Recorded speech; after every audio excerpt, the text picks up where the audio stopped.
अभी आपने सुने संत रामपाल जी महाराज से दीक्षा प्राप्त करके सुखी हुए भक्त के अनुभव।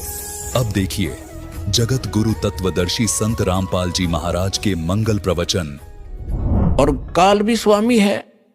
जैसे एक जेल का सुप्रिटेंडेंट वो जेल का स्वामी है, अपने सुप्रिटेंडेंट साहब भी है, ऐसे ही ये काल साहब है 21 ब्रह्मांड का स्वामी है या एक जेल है, यो जेल का सुप्रिटेंडेंट साहब है, ये समझ लो। तो ऐसी ऐसी इसने 21 जेल बना रखी है, एक ब्रह्मांड भी ये जेल है। तो ऐसे ये 21 ब्रह्मांड का साहब है, ये ब्रह्म है, लेकिन ये कंप्लीट ब्रह्म नहीं है, ये पूर्ण ब्रह्म नहीं है, इसलिए ब्रह्म शब्द बोला गया। तो यहां प्रत्येक इसके अंग को हमने समझने के लिए ऐसे करना पड़ेगा। तो इस ब्रह्म ने श्रीमद् भगवत गीता का ज्ञान श्री कृष्ण जी में प्रवेश करके, जैसे को प्रेत बोलती है किसी के अंदर, ऐसे बोला। ऐसे ही इस काल ने एक ब्रह्मा कुमारी पंथ चलाया अभी 100 वर्ष पहले लगभग, और उसमें एक प्रेत आता है, वो कहता अहम ब्रह्मास्मि, मैं ब्रह्मा हूं।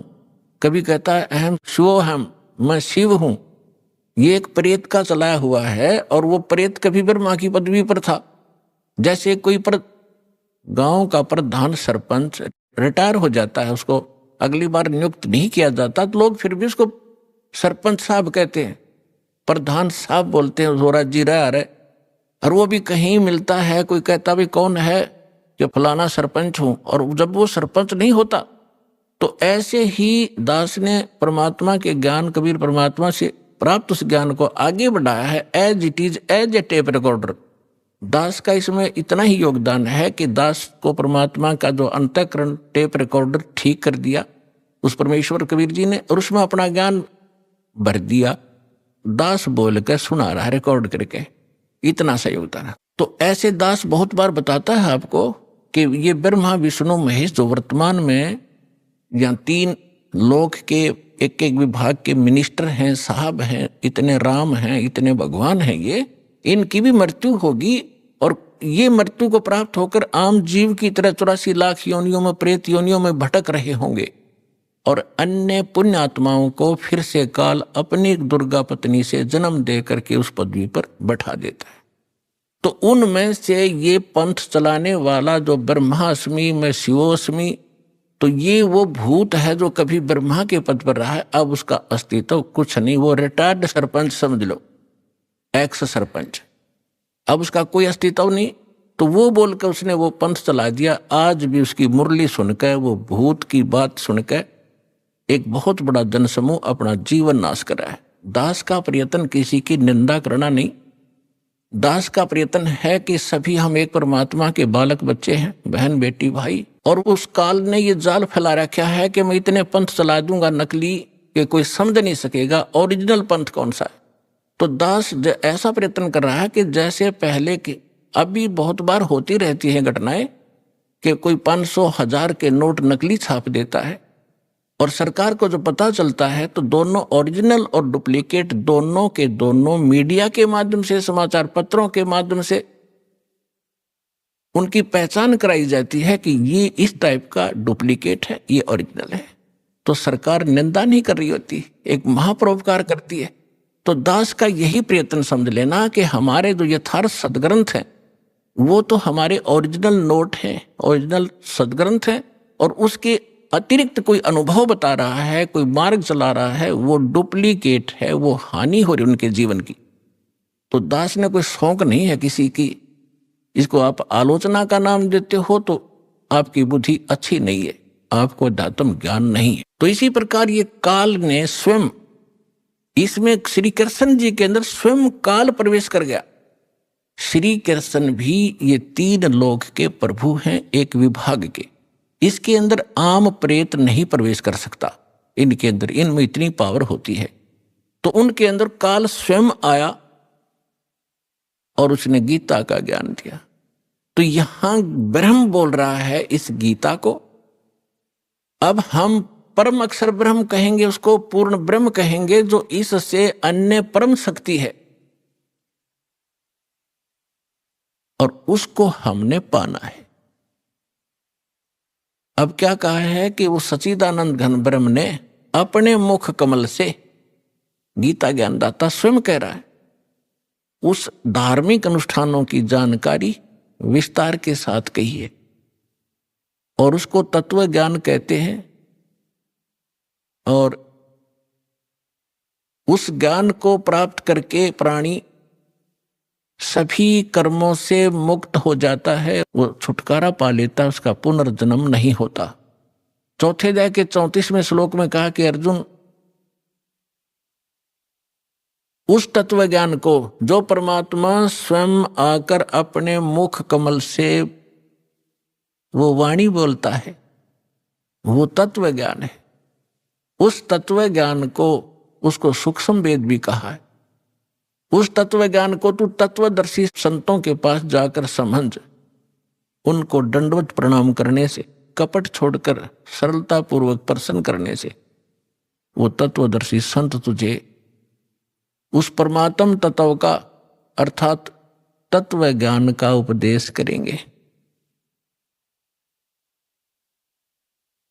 अब 15वें अध्याय के प्रथम मंत्र में उस तत्वदर्शी संत की पहचान भी बता दी है कि जो संत उल्टे लटके हुए संसार रूपी वृक्ष के, ये संसार रूपी वृक्ष है अर्जुन, ऊपर को जड़ है, वो तो पूर्ण परमात्मा है, पूर्ण ब्रह्म है, जिस तो सबका धारण पोषण करता है। 15वें अध्याय के 1 से लेकर 4 श्लोक में और 16-17 श्लोक में 3 पुरुष, 3 भगवान, 3 ब्रह्म स्पष्ट किए हैं। सरपुरुष कहो, सरब्रह्म कहो, ये तो काल है। सर माने नासवान, ये 21 ब्रह्मांड का स्वामी, ये सरब्रह्म है। और दूसरा अक्षर ब्रह्म, अक्षर पुरुष कहो, पुरुष कहो चाहे प्रभु कहो, स्वामी कहो, राम कहो, ब्रह्म कहो, ये 7 संख्य ब्रह्मांड का स्वामी है। इसकी आयु बहुत लंबी है लेकिन इसकी भी मृत्यु है, इसलिए इसको भी अक्षर पुरुष कहा है, ये चिरस्थायी है। और फिर तीसरे नंबर का जो परमात्मा है, परम अक्षर ब्रह्म कहलाता है, वो बताया उत्तम पुरुष तु अन्य, जो 17वें श्लोक में कहा 15वें अध्याय के, उत्तम पुरुष तु अन्य परमात्मा इति उदाहरत है। ये लोग तरम अविश्य विवर्ती अवैश्वर है, वो परमात्मा इन दोनों से अन्य है, जो 15वें अध्याय के 16वें श्लोक में सरपुरुष और अक्षर पुरुष कहे हैं। इनसे कोई अन्य है वो परमात्मा जो सबका धारण पोषण करता, 3 लोकों में प्रवेश करके। 15वें अध्याय के प्रथम श्लोक में बताया कि ऊपर को जड़ और नीचे को शाखा वाला ये उल्टा लटका हुआ संसार रूपी पीपल का वृक्ष समझो, एक फॉर एग्जाम्पल दिया है। और जो संत इसके सभी विभाग बता दे, न्यारे न्यारे, भिन्न भिन्न, स वेदवित, वह वेद के तात्पर्य को जानने वाला है, वह वेद का ज्ञाता है, वो तत्वदर्शी संत है। तो पुण्यात्माओं, 600 वर्ष पहले परमात्मा स्वयं आए थे, जैसा उनका विधान है कि वो स्वयं आकर अपने मुख कमल से उस तत्व ज्ञान का प्रचार करते हैं, जो हमारे नकली धर्मगुरुओं ने, डुप्लीकेटों ने रिजेक्ट करके कूड़े की टोकरी में डाल रखा था, धानक जुलाहा कह के, उसकी वाणी झूठी कह के। आज दास को परमात्मा ने जौहरी बनाया, उस लाल को परखा और उसको कूड़े की टोकरी से उठाकर आज सिद्ध कर दिया कि Kabir is God, Kabir is God, Kabir is complete God.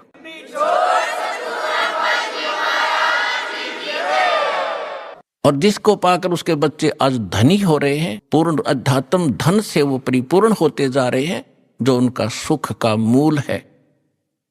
और शास्त्र विरुद्ध साधना दुख की मूल होती है, जो आज तक हम सभी करते रहे। अब जो प्रसंग चल रहा है उसी पर आते हैं कि परमात्मा ने 600 वर्ष पहले आकर कहा था, अक्षर पुरुष एक पेड़ है, निरंजन वाकी डारे, तीनों देवा शाखा है, भाई पात रूप संसारे। अक्षर पुरुष एक पेड़ है, सरपुरुष वाकी डार, और तीनों देवा उसके आगे शाखा हैं, ये पात रूप संसार। तो परमात्मा ने मूल को छोड़ दिया, जो जमीन से बाहर दिखाई देता वो सारे पार्ट बता दिए। तना, उसको अक्षर पुरुष समझो, उससे तने से मोटी डाहर निकले उसको सरपुरुष, और सरपुरुष के आगे फिर वो 3 शाखाएं हों, रजगुण ब्रह्मा, सतगुण विष्णु, तमगुण शिव जी, ये शाखा समझो, इतना बता दिया। और 5 रूप संसार। फिर इस दास को भेजा ये बताने के लिए कि मूल कौन है। ये जड़ वही है सब जो सबका धारण पोषण करता है, सबका उत्पन्न करने वाला है, सबका संरक्षक है, जो सर्व सुखदाई है, जो परम अक्षर ब्रह्म, जो अविनाशी परमात्मा है, वो वही है। अब दास ने बताया कि इसमें परमात्मा को पहचानने में दोनों पहलू काम करेंगे। एक तो हमारी थ्योरी, हमारा जो सिलेबस पाठ्यक्रम, और साथ में प्रैक्टिकल। पाठ्यक्रम बता रहा है और फिर वो प्रैक्टिकल, जिन्होंने प्रैक्टिकल किया, उन महापुरुषों ने जिनको भगवान मिले, सचखंड लेकर गए, सतलोक ले गए, फिर वापस छोड़ा, उनमें से 6-7 शुभ नाम दास के याद हैं। आदरणीय धर्मदास साहिब जी, गांव बांदोगढ़, मध्य प्रदेश, और आदरणीय मलुकदास साहिब जी, आदरणीय नानक साहिब जी, जो सिख धर्म के प्रवर्तक माने जाते, आदरणीय दादू साहिब जी, आदरणीय गरीबदास साहिब जी, गांव छुरानी, जिला जज्जर, हरियाणा वाले, आदरणीय गीसा दास साहिब जी, गांव खेखड़ा, उत्तर प्रदेश वाले, आदरणीय स्वामी रामानंद जी, काशी वाले। तो इन महापुरुषों में से आदरणीय गरीबदास साहिब जी के विषय में दास बताना चाहेगा। उन्होंने कहा कि हम सुल्तानी नानक तारे दादू को उपदेश दिया, जात जुलाहा भेद न पाया, वो काशी माहे कबीर हुआ। अनंत कोट ब्रह्मांड का एक रति नहीं भारे, सतगुरु पुरुष कबीर हैं ये कुल के सिरजनहारे।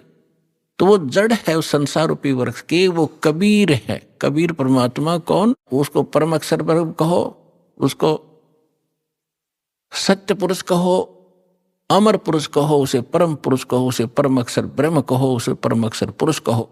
ये उनके उपमात्मक नाम है। वास्तविक नाम उस परमात्मा का कबीर देव है।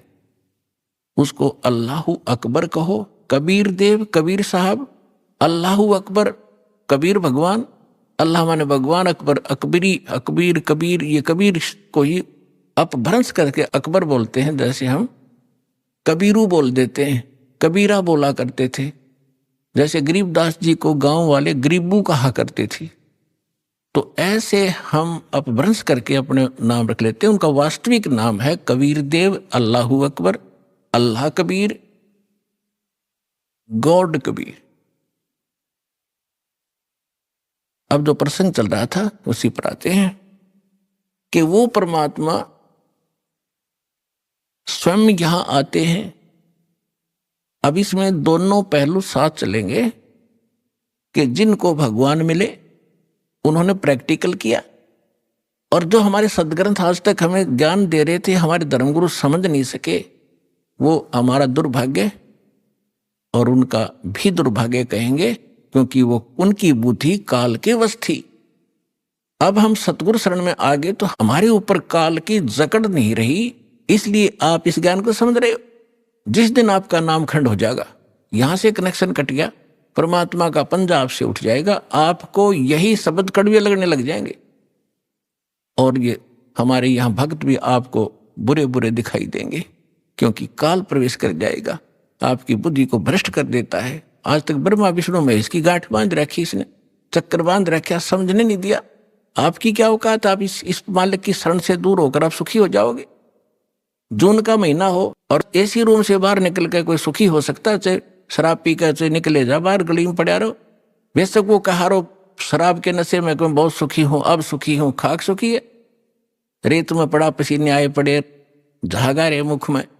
तो ऐसी दशा उन लोगों की जो भगवान से दूर हटकर इस काल के खेमे में खेल खेल रहे हैं। चाहे वो भक्ति कर रहे हैं, वो भक्ति भी नकली, या संसारिक सुख प्राप्त करने के लिए को प्रयास कर रहे हैं, क्योंकि इस काल की साधना से सुख हो ही नहीं सकता। सुख होगा तो इस परमात्मा की ही रजा से, इस साधना से होगा। आदरणीय गरीबदास साहिब जी ने प्रैक्टिकल बताया। अजब नगर में ले गए हमको सतगुरु आने, अजब नगर में ले गए हमको परमेश्वर आने। आन माने आके, अजब नगर में, ऐसे अजब कमाल के लोक में लेके गए भगवान मुझे खुद आकर के। और जल के बिंब अगाध गति हम सूते चादर ताड़े, है अजब नगर में ले गए हमको सतगुरु आण। यानी वो सतगुरु भी हैं, वो भगवान भी हैं। जो सतगुरु होता है सच्चा ज्ञान तो देता भगवान ही देता है, भगवान ही सच्चा ज्ञान दे सकता है। तो उनको सीधे भगवान मिले थे, सतगुरु कहो चाहे परमेश्वर कहो। अजब नगर में ले गए हमको परमेश्वर आने, आन माने आके, ये हमारी देसी भाषा हरियाणा की लैंग्वेज में देखा ग्रंथ है। और जल के बिंब अगाध गति वहां सूते चादर तान, चादर तान के सोना यानी कति निश्चिंत हो जाना, बेफिक्र होकर सोना। एक मुहारा है यहाँ देसी कि अच्छा चादर तान के सोए है, सारे काम कर लिए। तो इस तरह कहते हम तो निश्चिंत हो गए कि साधना हमारी सत भगवान मिल गए, आंखों सतलोक देख लिया, सत साधना करते रहेंगे, गलती हम करें नहीं, हम निश्चिंत हो गए। हमारे अंदर कोई अब शंका नहीं रही कौन भगवान है और क्या उसको प्राप्त करने का मेथड है, वो सब कंप्लीट प्राप्त हो गया, आंखों देखा। तो दास आपको इतना ही दृढ़ करना चाहता है, देखो माता पिता अपनी बिटिया का विवाह करते हैं तो वो जाकर लड़के वाले का घर भी देखते हैं, उसकी प्रॉपर्टी से भी परिचित होते हैं, अन्य थर्ड पर्सन से भी पूछते हैं। फिर वो आकर घर बताते हैं कि हम जो लड़का देख कर आए हैं उसके ये बिजनेस है, उसके ये व्यापार है, इतनी उसको प्रॉपर्टी है। तो लड़की को कोई डाउट नहीं होता क्योंकि पिता बता रहा है। थर्ड पर्सन कहे तो शायद शंका हो जा। तो इसी प्रकार उस परम पिता ने आके आपको ज्ञान दिया है कि जहां तुम जाओगे वहां क्या क्या सुख सुविधाएं हैं, तो आपको डाउट नहीं रहना चाहिए। और फिर साथ के साथ अपने गवाह भी तैयार कर रखे। एक लड़की नू कह मैं जाकर देख के आऊंगी तो वह भी एक बात है, देखा पिताजी झूठ नहीं बोल रहे।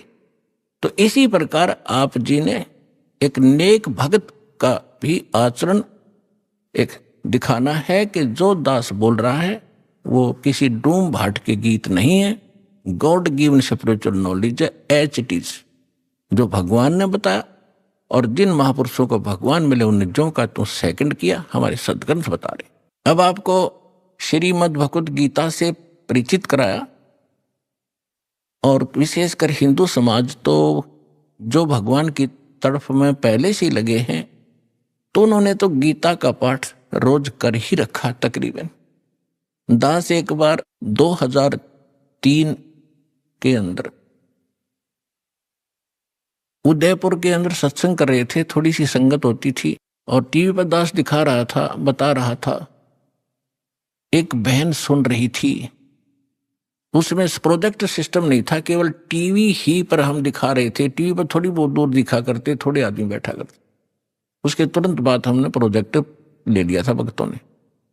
तो सत्संग कर रहा था, उसमें बताया सारा कुछ, गीता को दिखाया। फिर मैं नीचे आकर एक चारपाई डली थी, उस पर बैठ गया। 10-20 भगत, कुछ शंका समाधान वाले, कुछ दीक्षा के छुप आकर बैठ के। तो एक बहन कहने लगी, जी मैं तो व्रत करती हूँ, शुक्रवार का मैं छोड़ूंगी नहीं। मैंने कहा बहन आप गीता को मानते हो? कहा गीता डेली पढ़ती हूँ। मैंने कहा 6 अध्याय के 16वें श्लोक में गीता जी में लिखा है कि अर्जुन, ना तो ये साधना, ये योग अधिक खाने वाले की सफल हो सकती, और ना बिल्कुल ना खाने वाले की, बिल्कुल ना खाना, व्रत रखना, और ना ज्यादा जागने वाले की। लोग दिखावा नहीं होगा, मैं 4-2 बजे उठ लेता हूँ, प्रसाद ना करता हूँ और सोता ही नहीं रात ने। नहीं, नाम उठत ना हम बैठत, नाम सोवत जागवे, नाम खाते नाम पीते, नाम सेती लागवे। ठीक है, जो वृद्ध हैं जिनको काम नहीं, किसी टाइम उठो और बैठो करो सेवा साधना, लेकिन सारा दिन मेहनत करने वाला आदमी कैसे उठ लेगा? 2 बजे 10 बजे सोया हुआ, या 11 बजे सोने पाओ आजकल। तो कहने का भाव यह है कि ना घना जागने वाले का, ज्यादा सोने वाला भी मूर्ख है। संध्या पढ़कर सो उठा 9 बजे, वो क्या भक्ति करेगा? तो कहते सब संयम रखो, सबके अंदर संयम, हर तरह का संयम रखकर साधना करने से होता है। तो मैंने इतना ही कहा था कि गीता अध्याय नंबर 6 के श्लोक 16 में। न बोले जी बिल्कुल सही है, और मैं रोज पढ़ती थी, आज बुद्धि खुली है मेरी। माँ बेटी आज तक तुम्हारी बुद्धि काल ने जकड़ रखी थी, रोज पढ़ा करते। मोती मुक्ता दर्शत नाही, ये जग है सब अंदरे, दिखत के तो नैन चश्म इनका फेरा मोतिया बिंदरे। ये बड़े विद्वान पढ़े थे, बड़े लय ला कर गीता का पाठ करा करते थे, बड़ी मधुर वाणी से श्लोकों का उच्चारण किया करते थे 1 घंटे तक। तो खाक था उनके पास, मोतिया बिंद था, उसको पता नहीं इसमें बोल क्या रखा, तुम कर क्या रहे हो। तो आज दास तो बता रहा है कि बुद्धिमान भक्त हैं और इन्होंने गीता और इनको खूब पढ़ा हुआ है, और परमात्मा की शरण में आने से आपकी बुद्धि ओपन हो जाती है, काल का प्रेशर प्रभाव हट जाता है, आप खूब आसानी से सोच लेते हो और समझ सकते हो। तो गीता के अंदर जो दास ने प्रमाण दिए, विशेषकर हिंदू समाज जिनसे खूब परिचित है कि ऐसा ही लिखा है, लेकिन समझ नहीं सके थे। आप विद्यार्थी, अगर विद्यार्थी सिलेबस समझ ले तो फिर टीचर की क्या आवश्यकता है, फिर आप पे पढ़ जाते सारे। तो टीचर इसलिए बनाए जाते हैं कि सब अनुभव करते हैं, सिलेबस को पढ़ते हैं, फिर बच्चों को सुनाते, फिर प्रैक्टिकल करवाते हैं। थ्योरी से प्रैक्टिकल होता है, एज इट इज होगा, बिल्कुल सही होगा। अब आपको सुनाते वेदों से। वैसे वेद चारों वेदों का सारांश श्रीमद् भगवद गीता है, लेकिन इस मन के अंदर ज्यादा ही अड़ंगा भर दिया इन अज्ञानियों ने, तो वेद भी पैरेलल साथ लेने पड़ेंगे। परमात्मा की पहचान क्या है, वो क्या करता है। अब जैसा भी आपने पाठ प्रकाश के समय सुना कि सतलोक से चलकर आए, वो परमात्मा सतलोक से चलकर आए कबीर जी। और गरीबदास जी भी कहते हैं कि अलल पंख अनुराग है सुन मंडल रह थीर, दास गरीब उधारिया में सतगुरु मिले कबीर, और अजब नगर में ले गए हमको सतगुरु आए। धर्मदास जी कहते हैं सतलोक से चलकर आए काटन यम की जंजीर। मुल्कदास जी भी कहते हैं कि अमरलोक से चलकर आए काटन यम की जंजीर। तो इसी प्रकार सभी महापुरुषों ने जिनको परमात्मा मिले हैं, रामानंद जी ने कहा कि दो ठौर है एक तू, भया एक से दो, और गरीबदास हम कारणे तुम आए हो मगजो, वहां से चलकर आए हो। मगजो माने वो सफर तय करके आए हो, इतना लंबा हमारे लिए आए हो। अब वेद क्या बताते हैं, ऋग्वेद मंडल नंबर 9 सूक्त 86 के मंत्र 26 और 27 में, ऋग्वेद मंडल नंबर 9 सूक्त 82 मंत्र 1, 2, 3 में, ऋग्वेद मंडल नंबर 9 सूक्त 54 के मंत्र 3 में, ऋग्वेद मंडल नंबर 9 सूक्त 94 के मंत्र 1 में, ऋग्वेद मंडल नंबर 9 सूक्त 95 मंत्र 2 में, ऋग्वेद मंडल नंबर 9 सूक्त 96 यानी 96 के मंत्र 16 से लेकर 20 में, फिर ऋग्वेद मंडल नंबर 9 और सूक्त 1 के मंत्र 8 और 9 में। और भी अनेक स्थानों पर बहुत सारे ढेर सारे प्रमाण हैं, लेकिन ये हमें पर्याप्त हैं इतने मंत्र परमात्मा को पहचानने के लिए। इनमें यही प्रमाण दिया है कि वो परमात्मा मनुष्य सदृश है, और ऊपर धूलोक के तीसरे पृष्ठ पर, यानी ऊपर 4 लोक हैं, एक सत्यलोक, फिर अलखलोक, उससे ऊपर अगमलोक, फिर अकह, उसको अनामी लोक भी कहते। तो प्रत्येक लोक को 3 विभागों में बांटा हुआ है। जैसे अपनी दिल्ली राजधानी है, एक तो बाह्य क्षेत्र है जो ग्रामीण क्षेत्र होता है, और एक बाजार क्षेत्र है, बाजार जहां दुकान दुकानें हैं, बाजार है, और तीसरा वो स्थान है जहां हमारी पार्लियामेंट हाउस है। तो ऐसे बताया है कि वो धूलोक, धू माने उस तेजो में पृथ्वी, सतलोक में वो परमात्मा राजा के समान सिंहासन पर विराजमान है, सिर पे मुकुट है, देखने में वो राजा जैसा लगता है और वहां रहता है। ऐसा ही परमेश्वर ने खुद बताया है, ऐसा ही महापुरुषों ने जिनको भगवान मिले उन्होंने बताया है कि उस परमात्मा के एक रूम में बाल कहो, बाल का छिद्र कहो जो रोमकूप कहलाता है, करोड़ सूर्य मिला दे, करोड़ चंद्रमा, इतनी रोशनी उस मालिक की, वो भी फीकी पड़ जाए। और जब वो परमात्मा यहां आता है अपने रूप को सरल करके आता है। गरीबदास जी कहते हैं तेज पुंज अन्य दे धरके, इस विध हमको भेंट ही, इस तरह हमें आकर मिलते हो परमात्मा। ये वेद कह रहे कि वो परमात्मा अपने रूप को सरल करके अच्छी आत्माओं को मिलते हैं, नेक आत्माओं को, जो दृढ़ भक्त होते हैं, जो उसके वचन का पालन करते हैं, अटल खड़े हो जाते हैं उसके वचन पर, उनको मिलते हैं। उनको किस उद्देश्य से मिलते हैं? ज्ञान देने के लिए। और फिर वो परमात्मा एक कवि जैसा आचरण करते हैं, कवियों की तरह, कविताओं के माध्यम से, लोकोक्तियों के माध्यम से, दोहा दोहावलियों के माध्यम से अपने तत्व ज्ञान का प्रचार बोल बोल के अपनी अमृतवाणी में वो करते हैं, सुनाते हैं। उसको लिपिबद्ध कर लिया जाता है, वो सच्चिदानंद घन ब्रह्म की वाणी कहलाती है।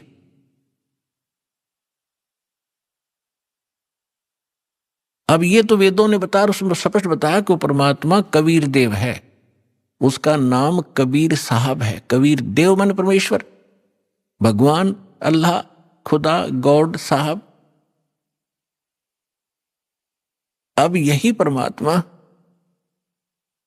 उन अच्छी आत्माओं को मिलते हैं।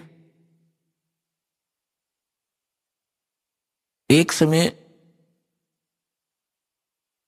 एक धर्मदास नाम के बहुत बड़े धनी व्यक्ति हिंदू धर्म में जन्मे थे और बहुत ही परमात्मा की तरफ थी उनके अंदर। पुण्यात्मा पिछले संस्कार का जो प्राणी होता है वही भगवान के लिए तरफ रहे होते हैं। वो पिछले बहुत अच्छे संस्कारी होते हैं, पिछले पुण्य उनके अंदर प्रेरणा करते रहते हैं, उनको टिकने नहीं देते हैं कि कोई भगवान ढूंढे कहीं, चाहे वो भले ही कोई ना कोई साधना की उसने सहारा ले ही रखा होता है, वो टिक ही नहीं सकता। चाहे वो हनुमान पूजा, चाहे गणेश जी की पूजा करे, और चाहे वो कितना मंदिर मस्जिद गुरुद्वारों में जाता हो, या कोई गीता वेद का कोई पाठ स्लो करता हो, वो टिक नहीं सकता। चाहे कोई व्रत रख रहा है या चाहे कोई तपस्या कर रहा है, वो डले ढोता ही रहता है, उसके बस की बात नहीं। तो इसी प्रकार जैसा जिस वर्ण में जन्म हुआ, उन परंपरागत साधनाओं के करते करते भी उसके अतिरिक्त यदि कोई और मार्गदर्शन करने वाला मिल जाता है तो वो भी स्वीकार करता है और उसको प्रारंभ कर देता। धर्मदास जी गांव बांधवगढ़ मध्य प्रदेश के रहने वाले थे और इतने रिच मैन थे वो, इतने धनी व्यक्ति थे। कहते हैं जब कभी उस अक्षेत्र के राजा के ऊपर प्राकृतिक आपदाएं आ जाती थी, जैसे फ्लड आ जाना या सूखा गिर जाना, महामारी के कारण लोगों की अस्थि हो जाना, तो वो धर्मदास जी के पिता और दादा से वित्तीय सहायता प्राप्त किया करते थे राजा लोग। ये बताना दास का इसलिए अनिवार्य है कि इतना धनी होते हुए और जो व्यक्ति भगवान की तरफ में, तो धन्य है उसके माता पिता दिल से जन्म हुआ। अब वर्तमान में हम क्या देख रहे हैं, छोटी सी कोई पोस्ट मिल गई और कहीं कोई सरकारी उपाधि उसको प्राप्त पद मिल गया, खुद साहब बन बैठा। अकल मारी गई इस जीव की, काल ने इसकी रोल मार रखी है और कल को मृत्यु होकर परसों गधा बन जाएगा। वो साहब के ऊपर फिर कौवे खा रहे होंगे, इसकी कमर को खोद रहे होंगे। तो हमने अपनी औकात को, अपने अस्तित्व को पहचानना पड़ेगा, या काल हमारा एक हवा भर देता है, गुब्बारे में हवा भर दी, छोड़ दिया, घूमे जा धक्के खाता, जब वो फटेगा तो उसका अस्तित्व पता नहीं कहाँ गिरेगा, जा कितने गंदे नाले में पड़ेगा या कितने समुद्र में पड़ेगा।